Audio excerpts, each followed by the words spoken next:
So the science was very clear as I read about what people were discovering about how much damage rats were doing and how much damage stoats and ferrets and feral cats and possums were doing. And it seemed quite straightforward. The answer was to take them out of my bush, and then the bush would be a lot healthier. So I started investigating different kinds of traps, and I've always been interested in technology.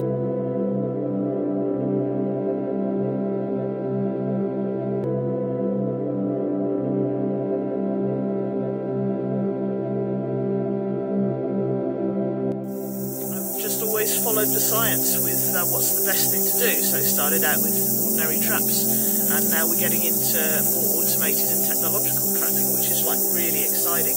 And I'm personally encouraged because what it's meant to me is that I'm getting the rewards of my work.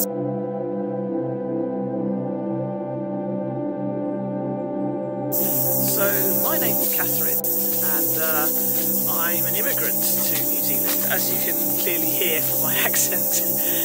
Myself and my partner moved here from the UK in 2003, and we found work in Auckland, but we always wanted to live in a rural area, so we bought a place that was outside Auckland.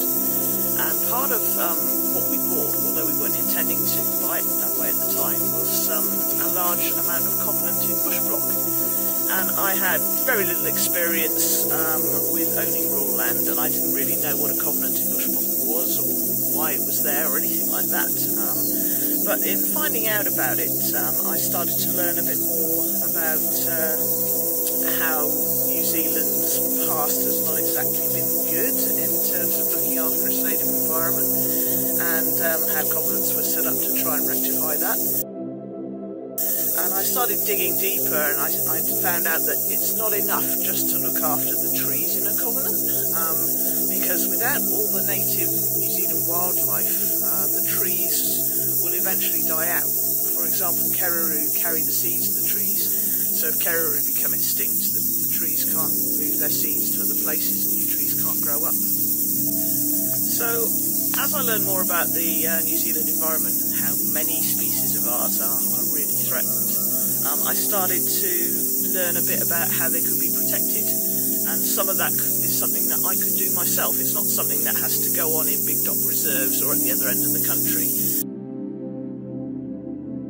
Because I only really started getting into trapping in about 2014, 2015. Before that I was planting things in the bush, but I wasn't really working hard on killing the pests. And what I've seen is a major increase in the bird song. We didn't have tui on our property when we moved in 2004, and there weren't really many birds around that were native birds apart from the really common ones like fantail, grey warbler. But after we got into trapping, the tui started to come back. There was just like one tui at first, and it drove me nuts. It was there all autumn, and it was like clearly a juvenile, and it just had like one call that it would do, and it was this crazy bird just doing this one call every 5 minutes, and it was driving me nuts. But its song developed over time, and it stuck around, and clearly it found another tui, and I was really excited to see, after all the trapping, on a flax bush, a baby tui, a juvenile tui, which they're quite hard to tell from the parents, and there's only a short time that they look any different. And that was a real reward for me to show that the trapping was really paying off.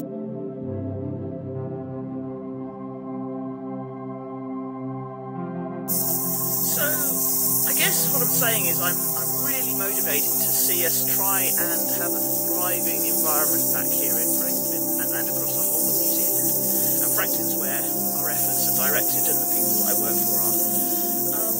And that means no pests. So that's predator-free 2050. That's no stoats, no ferrets, no rats, no possums, but it means lots of tui, lots of kereru. Maybe we have tuatara coming back. All the wetters in our forests are flourishing and thriving. We'll see species that we haven't seen somewhere for maybe 100 years coming back into the Franklin environment. That would be amazing. We've got reports of Kaka starting to come back in. Someone's seen a Bellbird in Auckland for the first time in many, many years.